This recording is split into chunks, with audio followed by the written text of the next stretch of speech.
오늘 새벽에 주시는 말씀은 하나님을 두려워하는 자의 신앙이라는 제목으로 말씀을 전하도록 하겠습니다. 세상을 따라가지 않는 성도와 교회를 두려움으로 위협하고 있는 시대를 우리는 살고 있는 듯합니다. 우리는 익히 코로나를 통해서 세상이 교회 예배를 규제해 오면서 오해와 질타를 우리는 익히 경험했습니다.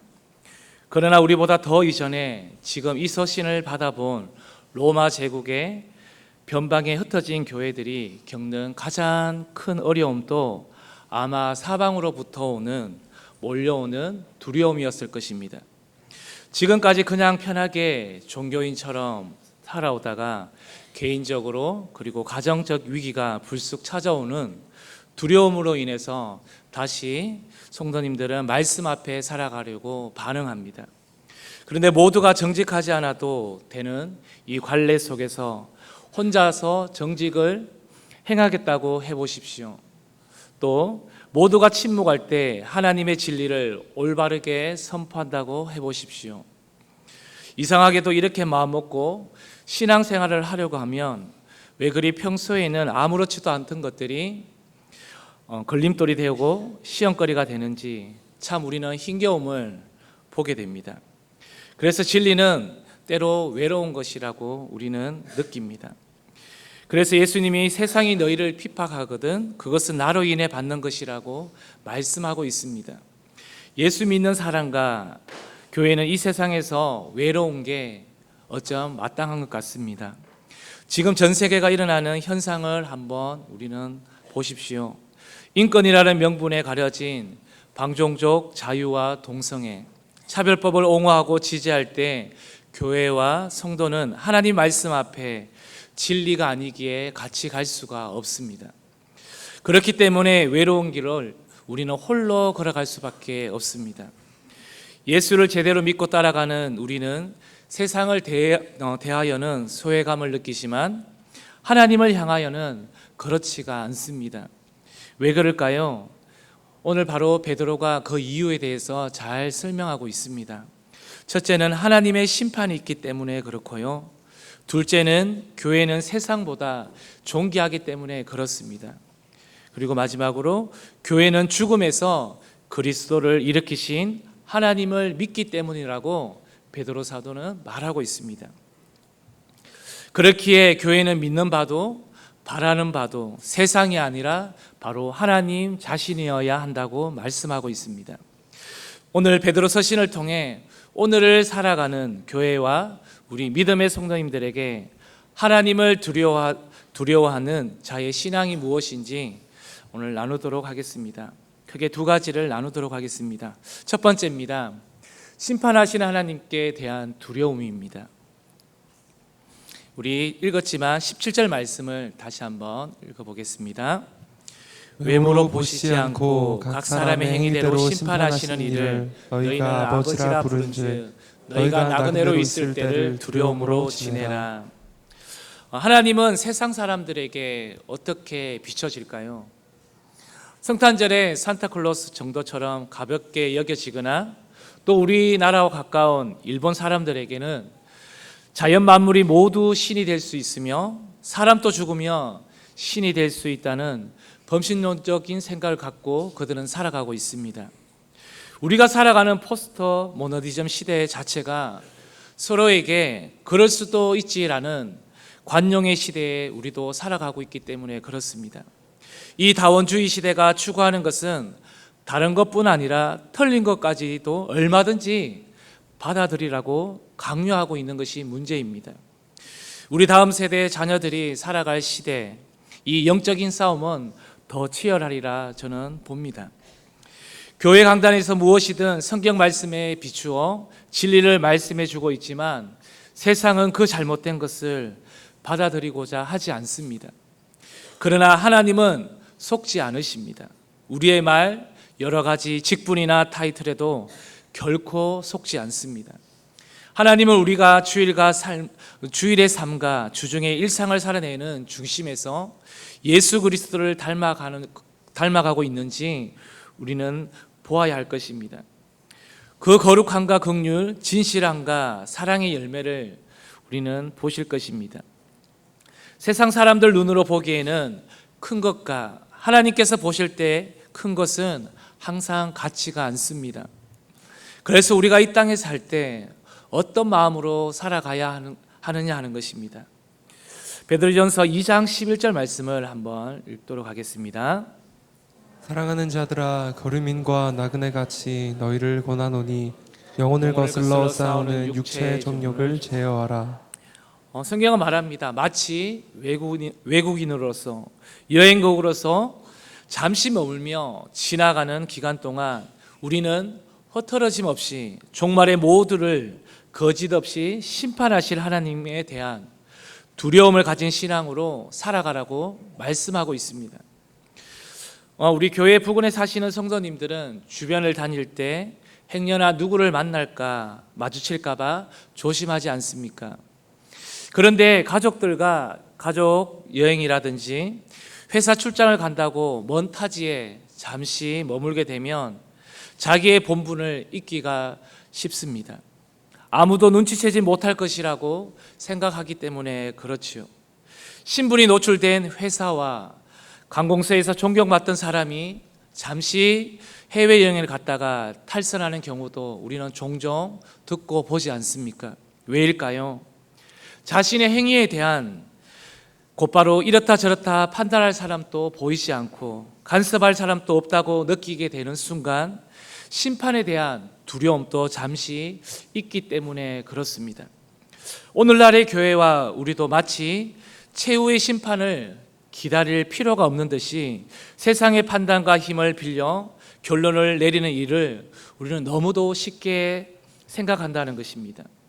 종말의 주님과 더불어 화목할 교회가 세상을 판단할 것을 다 잊고 믿음의 형제들이 서로의 멱살을 붙잡고 세상의 법정에 서는 이유가 또한 무엇일까요? 자기의 뜻대로 해버리고 싶거나 바로 하나님을 두려워하지 않기 때문에 그렇습니다.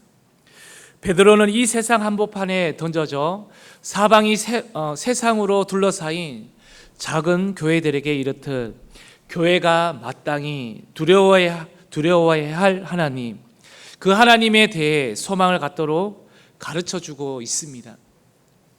흩어진 교회들을 향해 예루살렘 밖에 사는 유대인들, 즉 디아스포라로 살고 있는 그들에게 교회뿐 아니라 로마의 황제와 권력자들, 많은 신들을 섬기는 수많은 헬라인들, 그리고 허다한 민족들과 열방들을 모두 각기 그 행위대로 공의로 심판하실 그 하나님을 기억하라고 말하고 있습니다. 그 앞에서 온 세상이 두려워 떨 수밖에 없는 그런 초월적이고 모든 근한을 가지신 심판주이신 바로 하나님 앞에서 코람데오 하라고 말하고 있습니다. 모든 근한을 가지신 하나님께서 바로 모든 굽어진 것을 바로 펴실 그 최후의 날을 믿는 것이 바로 참된 신앙입니다. 그래서 인내할 수 있고 낙심하지 않고 계속해서 우리는 선을 행할 수 있습니다. 이번 주 화요일 큐티 우리 이제 출애굽기에 들어갔는데요. 출애굽기 1장 15절에서 22절 말씀에 보면 애굽 왕이 히브리 여인 산파들에게 아들이거든 그를 죽이고 딸이면 살려두라고 애굽 왕은 명령하고 있습니다. 그런데 산파인 시브라와 부하는 어떻게 행동을 했습니까? 우리 출애굽기 1장 17절 말씀을 읽도록 하겠습니다. 그러나 산파들이 하나님을 두려워하여 애굽 왕의 명령을 어기고 남자 아기들을 살린지라. 이 말씀을 보면서 저는 문득 진짜 이 산파들이 그냥 왕을 생각했다면 어떻게 죽였을 것입니다. 그런데 그 산파들의 생각 속에 깊은 그 신앙 속에는 바로 하나님을 두려워함이 있었습니다. 바로 우리는 하나님을 두려워하는 신앙을 회복해야 될 줄로 믿습니다. 그렇게 되면 하나님이 어떻게 해주신다고 하셨나요? 21절 출애굽기 1장 21절 말씀입니다. 그 산파들은 하나님을 경외하였으므로 하나님이 그들의 집안을 흥왕하게 하신지라. 바로 그 산파들이 하나님을 두려워할 때 하나님을 경외할 때 어떻게 된다고 했습니까? 그들의 집안을 흥왕케 해주신다고 하셨습니다. 하나님을 향해 두려운 마음을 갖고 있을 때 모든 일상의 삶 속에서도 복잡게 자리 잡혔던 일들이 제자리를 되찾게 되며 더 잘 되는 은혜가 우리 모든 성도님들에게도 있을 줄로 믿습니다. 두 번째입니다. 헛된 두려움으로부터의 해방입니다. 우리가 신앙생활을 하다가도 종종 세상의 판단에 휘말리는 성도님들을 보게 됩니다. 맞닥뜨린 문제 앞에 걱정과 근심뿐 아니라 우리는 두려움에 휩싸이게 됩니다. 마치 세상 사람들의 판단이 최종적인 것처럼 우리는 판단하고 생각할 때가 있습니다. 그렇게 되어지면 결국 사람을 두려워하고 돈을 두려워하고 미래를 두려워하여 우리는 사람의 종이 되고 돈의 종이 되고 마지막에 죄의 종이 된다는 것입니다. 사람이 마땅히 두려워해야 할 것을 두려워하지 못하면 온갖 두려움에 우리는 사로잡히게 됩니다. 이것을 반대로 사람이 마땅히 두려워해야 할 하나님을 두려워하면 어떻게 됩니까? 다른 모든 두려움에서 해방되어지게 된다는 것입니다. 이것을 오늘 본문 18절 20절에 잘 말씀하고 있습니다. 우리 다 같이 읽도록 하겠습니다. 너희가 알거니와 너희 조상이 물려준 헛된 행실에서 대속함을 받은 것은 은이나 금같이 없어질 것으로 된 것이 아니요 오직 금 없고 정 없는 어린 양 같은 그리스도의 보배로운 피로 된 것이니라. 그는 창세 전부터 미리 알리신 바 되시니나 이 말세에 너희를 위하여 나타내신 바 되었으니. 네, 우리가 이 교회가 세상 속에 처해 있다는 것은요, 그들과는 다른 전통과 관습, 제도에 둘러싸여 있음을 볼 수가 있는데요. 바로 로마 사회는 제국에 속한 타민족들의 종교에 대해서는 대체로 너그러웠습니다. 사실 하나님을 믿는다고 유대인들을 죽이지는 않았습니다. 그러나 공적인 정치적 행사는 항상 그들이 섬기는 신들을 숭배하는 종교 행사와 맞물려 있었다는 것입니다. 그리스도인들은 한때 그 문화 속에 있었지만 이제는 더 이상 그럴 수도 없는 신앙 공백을 갖고 있었습니다. 한두 번 일상적인 충돌과 갈등의 단계를 거쳐서 점점 더 위협과 적대감의 형태로 나타나기 시작했습니다. 그것은 흩어진 작은 교회들에게 크다란 두려움이었습니다. 종말에 이 모든 것의 옳고 그름을 심판하실 하나님을 신뢰하지 않는다면 결코 이겨낼 수 없는 두려움이었습니다. 우리는 18절에 보면 조상이 물려준 헛된 행실이라고 볼 수가 있는데 이것은 하나님 아버지의 거룩하심을 대조해 볼 수가 있습니다. 여기에서 우리가 읽은 헛된 행실은 허망하다 이런 뜻을 갖고 있습니다. 이 뜻은 속이 텅 비어 결국 아무런 결과도 내지 못한다는 뜻을 갖고 있습니다. 이 말은 진리를 떠나 무지함에서 온 것이고 부패하여 서건 행실을 말하고 있습니다. 예컨대 과거에 제사상을 차리면 조상들의 귀신들이 와서 먹는다고 믿고 죽은 조상들 때문에 산 며느리들을 괴롭히는 것이라고 우리는 믿어왔습니다. 사람은 죽어서 귀신이 되지 않습니다. 성경에서 귀신들은 모두 타락한 천사들입니다. 없는 귀신들을 위해 제사장을 차리는 것은 헛된 풍습입니다.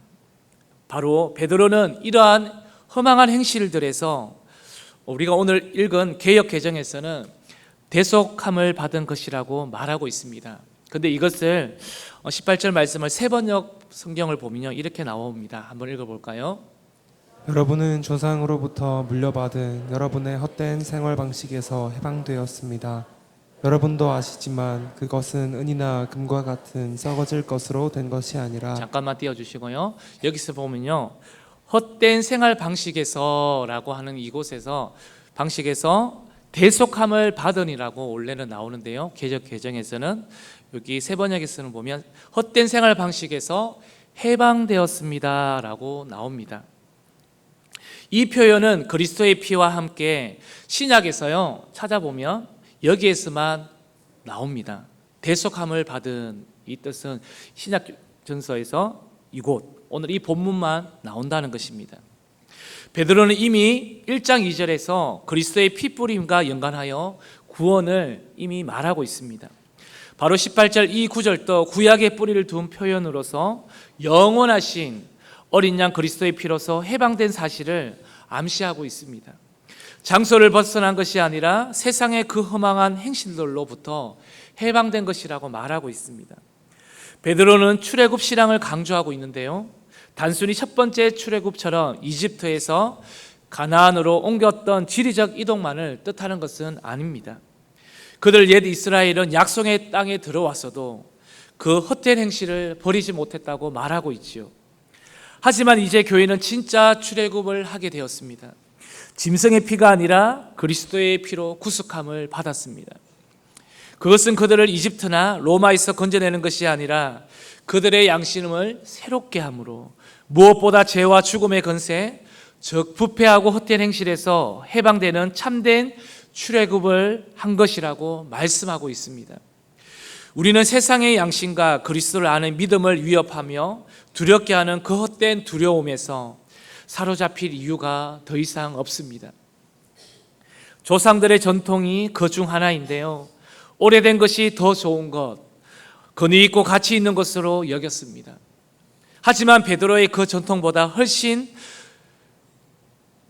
그 전통들보다 훨씬 오래된 세상이 창조되기 이전부터 존재했던 그리스도를 오늘 본문에서 말하고 있지요. 오늘 1장 20절 말씀도 우리 같이 한번 읽어보겠습니다. 그는 창세 전부터 미리 알리신 바 되시니나 이 말세에 너희를 위하여 나타내신 바 되었으니. 그는 창세 전부터 미리 알린 바 되신 바로 예수 그리스도를 말하고 있습니다. 어떤 것이 더 오래된 전통이고 권위이며 우리가 어떤 것을 마땅히 따라야 할까요?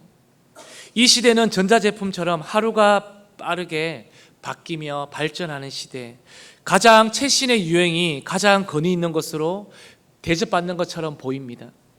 예수 믿는 우리도 종종 이런 시대의 유행에 뒤처지는 것을 두려워하는 것 같습니다.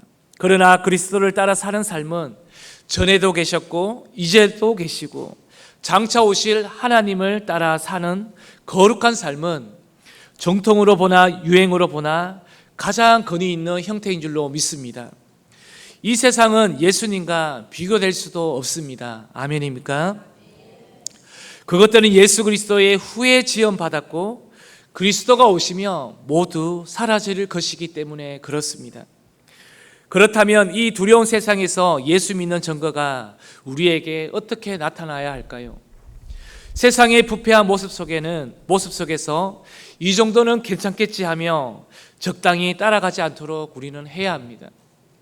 허영을 쫓지 말고 남보다 우월한 부를 누리고 사는 것으로 허탈한 자랑을 삼는 일에 일생을 보내서는 안 됩니다.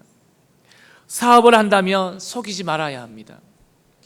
무엇보다 돈 때문에 정직을 버리거나 거짓을 일삼지 마십시오. 이 모든 것을 불꽃 같은 눈으로 심판하실 하나님을 우리는 두려워해야 할 줄로 믿습니다. 바로 이렇게 살아가는 곳이 바로 우리 대형교회이며 오늘을 믿음으로 살아내는 바로 이곳에 계신 여러분들입니다. 그렇게 우리는 내 힘으로 안 된다는 것을 알기에 또 우리는 특별 기도회로 나를 점검하며 또 이렇게 나아가는 것입니다. 바로 이곳에 모인 우리는 그리스도의 피의 대가, 그분의 죽으심의 대가로 부패한 세상으로부터 우리는 해방되었습니다. 베드로가 외쳤던 그 시대 로마의 권력과 힘 가운데서도 그리스도를 위해 그들은 화려하고 찬란한 정치, 문화, 종교에서 그들은 빠져나왔습니다. 그들은 세상의 헛된 행실을 타협하지 않으면서 무엇을 잃게 되었는가요? 그들은 결코 잃어버린 것이 없습니다. 사실 성도란요, 세상을 다 잃어도 아무것도 잃을 것이 없는 사람입니다. 그리스도 안에서 자신의 영원한 생명을 얻었기 때문에 그렇습니다. 우리 마태복음 16장 25절에서 26절 말씀을 힘있게 한번 읽도록 하겠습니다. 누구든지 제 목숨을 구원하고자 하면 잃을 것이요 누구든지 나를 위하여 제 목숨을 잃으면 찾으리라. 사람이 만일 온 천하를 얻고도 제 목숨을 잃으면 무엇이 유익하리요? 사람이 무엇을 주고 제 목숨과 바꾸겠느냐? 세상에서 눈에 보이는 가장 귀한 것이 금이고 은입니다. 보석 같은 것들이겠지요. 하지만 그것도 바로 세상과 함께 썩을 것입니다. 이제 말씀을 맺겠습니다. 우리가 교회를 통해 믿고 얻은 예수 그리스도는 이미 세상에 창조되기 이전부터 계셨던 분이십니다. 우리는 그 세상보다 더 크신 하나님을 믿고 오늘 또 따라가야 될 줄로 믿습니다. 그런데 지금 나는 무엇이 두렵고 부족하십니까? 지금 나의 비교 대상은 누구이십니까? 지금 내가 믿고 따라가는 대형 교회에서의 신앙의 삶을 통해서도 세상 속에서 뭔가 뒤처져 있다고 생각하십니까?